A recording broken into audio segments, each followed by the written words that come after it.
লক্ষ্মীপুরের রামগঞ্জ উপজেলা আওয়ামী লীগের যুগ্ম সাধারণ সম্পাদক রাকিবুল হাসান মাসুদকে সন্ত্রাসবিরোধী আইনে দায়ের করা মামলায় গ্রেফতার দেখিয়ে আদালতে পাঠানো হয়েছে। মঙ্গলবার দুপুরে রামগঞ্জ থানা পুলিশ তাকে লক্ষ্মীপুর আদালতে নেন।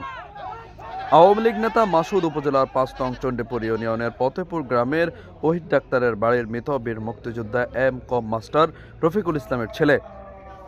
থানার ভারপ্রাপ্ত কর্মকর্তা ওসি মোহাম্মদ আবুল বাশার বিষয়টি নিশ্চিত করেন।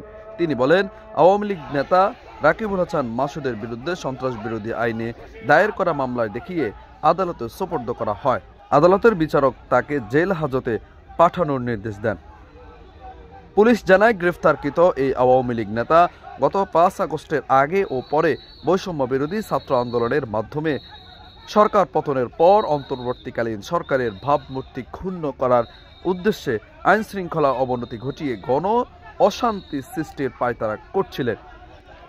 গোপন সংবাদের ভিত্তিতে অভিযান চালিয়ে গত সোমবার বিকেল ৪টায় ফতেপুর বাজার থেকে সন্ত্রাস বিরোধী মামলায় গ্রেফতারকৃত আওয়ামী লীগ নেতা রাকিবুল হাসান মাসুদকে আদালতে নেওয়ার পথে সে জয় বাংলা স্লোগান দেওয়ায় গ্রেফতারকৃত উপজেলা আওয়ামী লীগের যুগ্ম সাধারণ সম্পাদক রাকিবুল হাসান মাসুদের উপর ক্ষিপ্ত হওয়ার উপস্থিত জনতা তার শাস্তি দাবিতে রামগঞ্জ থানার সামনে উত্তেজিত জনতা স্লোগান দেন।